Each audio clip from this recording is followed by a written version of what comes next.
How much is enough? Enough for happiness? 1 million? 5 million? 10 million? I just read that the Tesla board are potentially about to grant Elon Musk a $1 trillion compensation package. And Mark Zuckerberg's just come back from heli skiing in Norway, where he took both his super yachts, because one's just not enough. Are you telling me that both these people are 300x times happier than I am? So, yeah, how much is enough, I contemplate, as I go to Aldi for my weekly shop. If you're thinking about early retirement or just retirement in general, I know what's rattling around in the back of your mind right now. It's that big, scary, sometimes mythical thing called the number. You know what I'm talking about. The retirement number. The amount of money that the news, the financial gurus, your brother-in-law, Dave down the pub, the YouTube financial advisor, all of that, all tell you that you absolutely must have saved up or you're doomed to a life of eating cat food or cold baked beans out of a can. Shop done? Under budget. For years, we're told to climb this ladder, rung by rung. Bigger salary, better title, bigger car, bigger house, more stuff. Like the opening monologue in Trainspotting. The promise of this constant progress and focus on money, because at the top, the very top of years of working and climbing up, there's this big pile of cash that equals happiness. There's a scene in Breaking Bad where Skylar shows Walter this massive pile of money in a lockup, and she sort of says that she's given up counting it because there's so much. And she asks the question, how much is enough? Talking of bargains, see this 49p for this sort of Temu Pepsi Max, as it were. But it tastes all right. But 49p, I can't buy water for that price. Because here's a secret that a lot of people are figuring out, sometimes a little too late. You spend your whole life climbing that career ladder, finally getting to the top, and you look around only to realize that your ladder was leaning against the wrong wall the whole time. So, yeah, how much is enough? What I'm talking about today is why chasing a number is a flawed strategy for a well-lived life.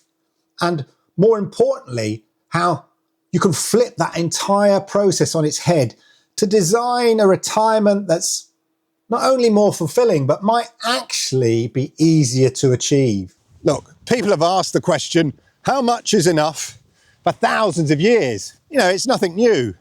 The ancient Greek philosopher Aristotle explained the idea of eudaimonia, right? Which I've mentioned in another channel. Eudaimonia is basically a roadmap for living well. And he described that a good life, a life lived well, belongs more to those who've cultivated their character and mind to the utmost and kept the acquisition of external goods within moderate limits than it does to those who've managed to acquire more external goods than they can possibly use and are lacking goods of soul. Basically, he's saying, if you spend your life just collecting stuff, more stuff than you actually need, you're not necessarily going to have a happy life. Now, look, don't get me wrong, Aristotle's philosophy doesn't ask us to sort of shun money or wealth entirely. No, it argues that it shouldn't become life's sole focus. But there's the problem. In the world we live in today, it seems to be all about the money, how much money you can earn. Like everything you do, work, work, work, go to school, get a degree, get a good job, get good money. It's money, money, money. It's all about the money. People on Instagram going, look how much money I've got. Rap videos, look how much money I've got. Make it rain. Money, money, money.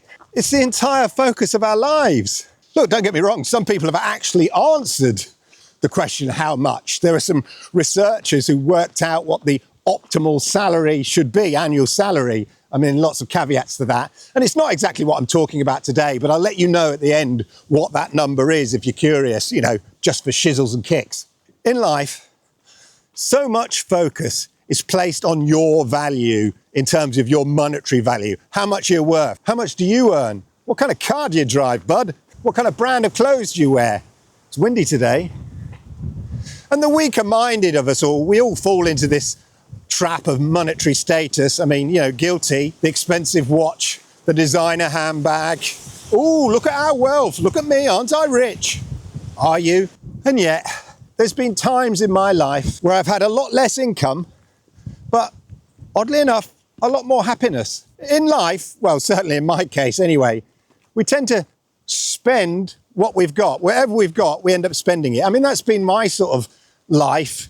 I've had a small salary, spent it all, but managed to get to the end of the month. I've had a big salary, spent it all, but managed to get to the end of the month. It's strange how you find ways to spend what you've got every time you get a pay increase. Life has a way of taking away that excess. Decades of international research have consistently shown that materialistic goals, acquiring wealth and possessions for reasons associated with image and status, undermine your well-being.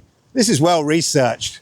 Spending your life comparing yourself to people on Instagram and social media is absolutely destroying your well-being. This is because materialistic striving is often born out of low self-esteem or tending to compare yourself negatively to others. This whole keeping up with the Joneses. And there's always someone else to compare yourself against. You compare yourself against this person and then suddenly you perceive yourself better than them, but then you compare yourself against the next level person, and so on in a ridiculous game of life. And we get stuck on the hedonic treadmill, the consumer wheel of doom, as I call it, as you get used to one level of wealth and the luxuries it provides, and then you feel you need more to feel even more happier. These people aren't happy. The Zuckerbergs, the Musks, are they really 300 times happier than I? Because the work needed to acquire that wealth can mean less time focusing on hobbies and with loved ones. Elon Musk brags he works and sleeps in the office.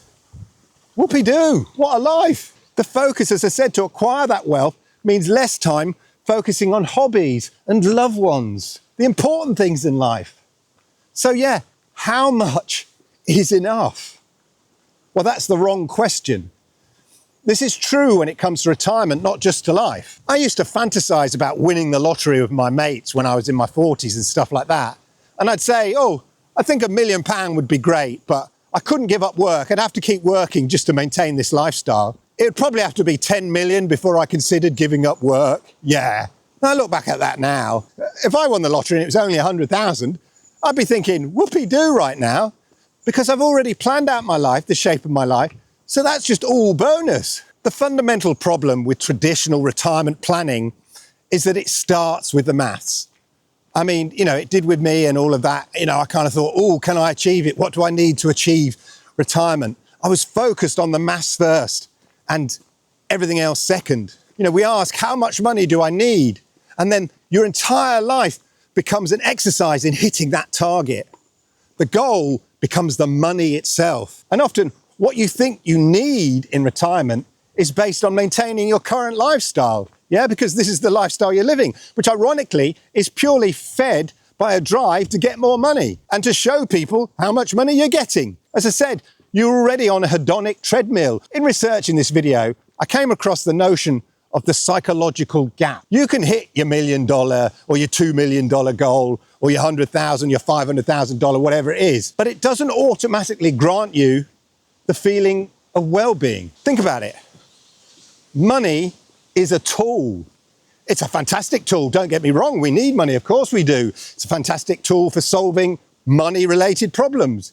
It can pay the mortgage. Yeah, it can fix the car, buy you a plane ticket. But it's a terrible tool for non-money problems, like a lack of purpose, a feeling of loneliness, boredom, or just general happiness. If you decide you want to aggressively save for retirement, and you spend 40 years training your brain to accumulate, to hoard, to see every dollar as something to be saved for this future, it can be incredibly hard to flip a switch and then suddenly start spending it to actually enjoy your life like you'd planned in the first place. You get people who are millionaires on paper, but they're still too anxious to take the trip they always dreamed of, because they've become so obsessed with collecting all this money now, they don't want to spend it, like Scrooge McDuck. They just want to have a bath in the money. They've successfully retired from their job, whoopee-doo, because they've reached that number, but they have absolutely no plan for what they're actually retiring to.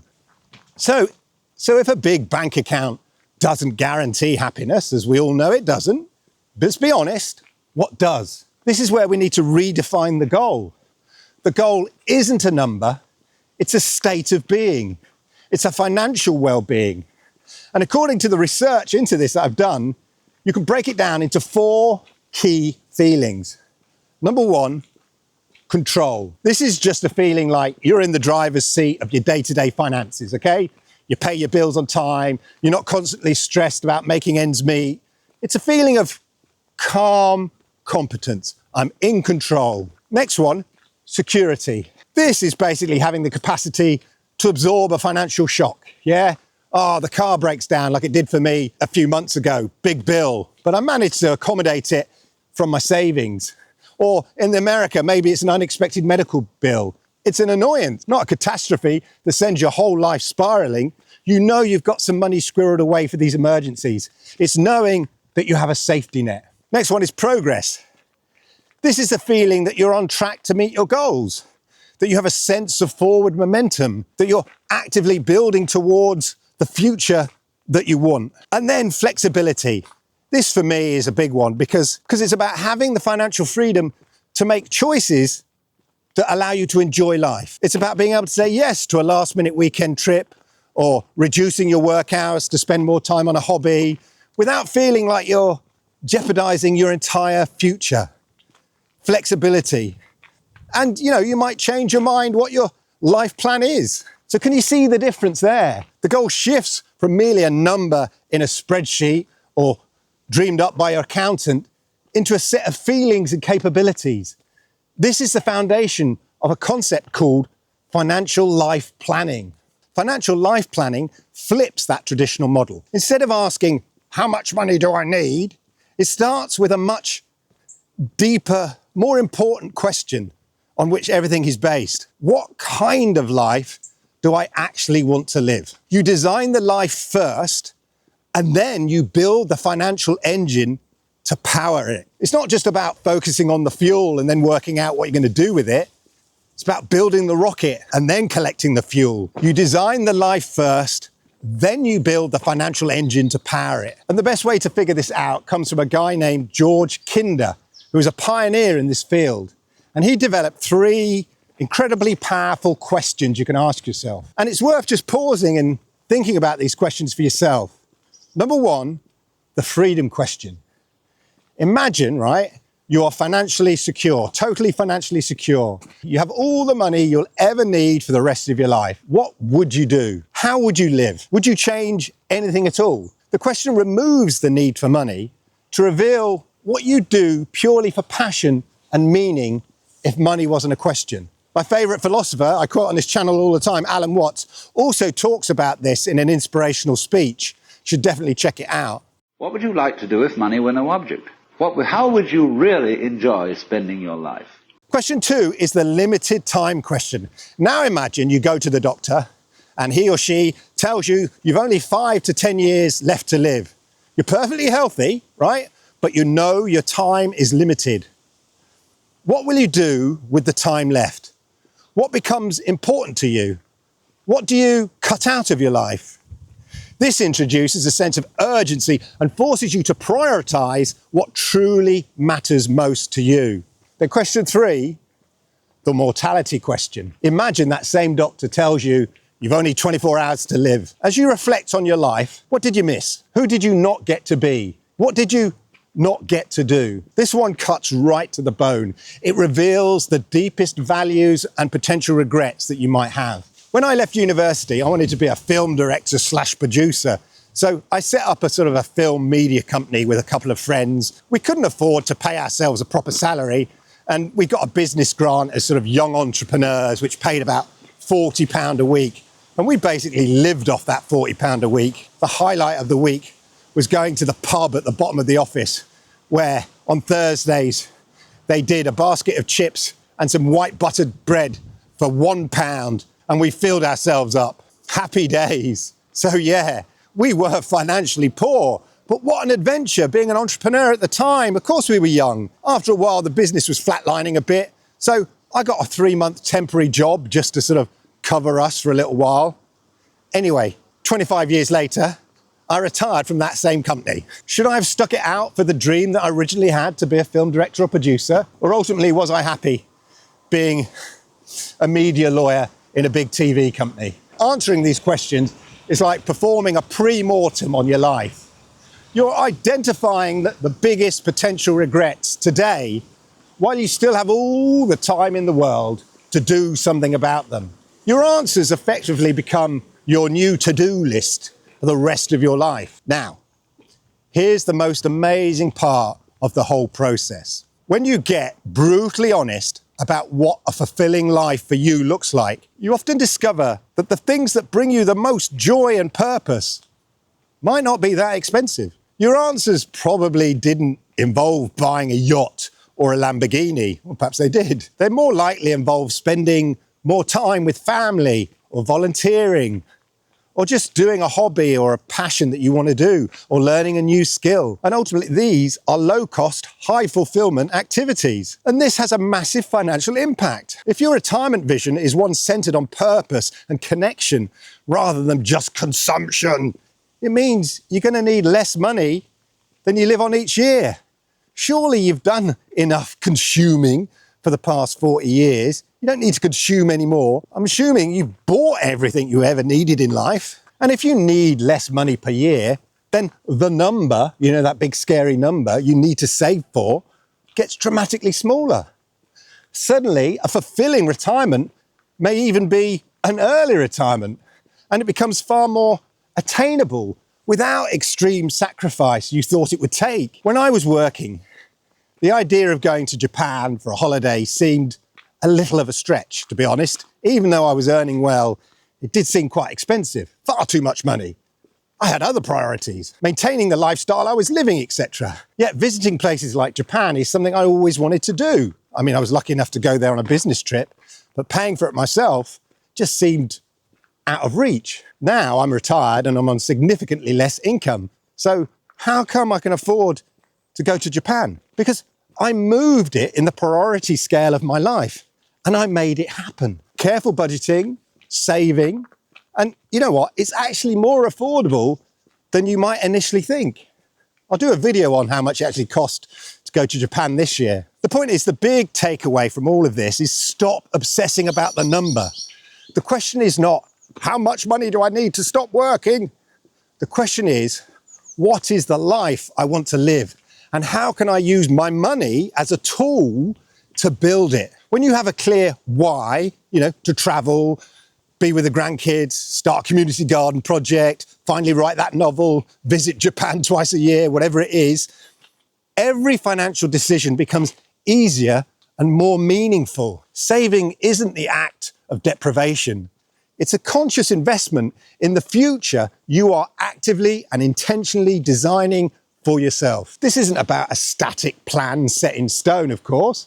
It's a living document, an organic, breathing document, a compass to guide your decisions as you continue on this incredible adventure that is life after 50. And I'll be honest with you, this isn't me saying how I live my life, far from it, oh my God. This is me saying I wish I'd taken this approach years ago, and it's definitely the approach I try to take going forward. And by sharing this outlook and this research, it might be of use to you. Oh yeah, and just for fun, what did the research say about how much money we needed to be happy? Well, a US study in 2010 suggested that well-being maxes out at $75,000 a year. Based on inflation, in 2020, that's closer to about $111,000 a year in today's dollars. And obviously it depends where you live in America and all of that.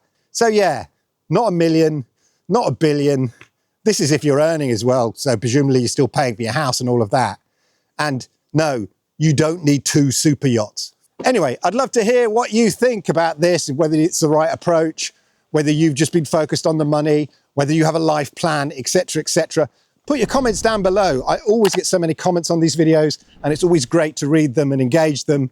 Even if you don't like what I'm saying, it's still interesting to have people's perspective. So put your comments down below. And if you like this video, can you hit the likes? Because I like it, YouTube likes it, and it helps people like you find content just like this. Oh, and there's a thing called hype button if you're watching on a mobile phone. If you can find it, why don't you hit the hype button? It hypes up the video, which is cool. And if you're new to my channel, or one of the 83% of people who watch my content on a regular basis and haven't yet subscribed yet, now's your chance. Please hit that subscribe button, toggle that notification bell, and that way you'll know when I go live with videos just like this. Talking of videos just like this, why don't you check out the videos here? See these ones here? Oh, you'll love them. Thanks for watching.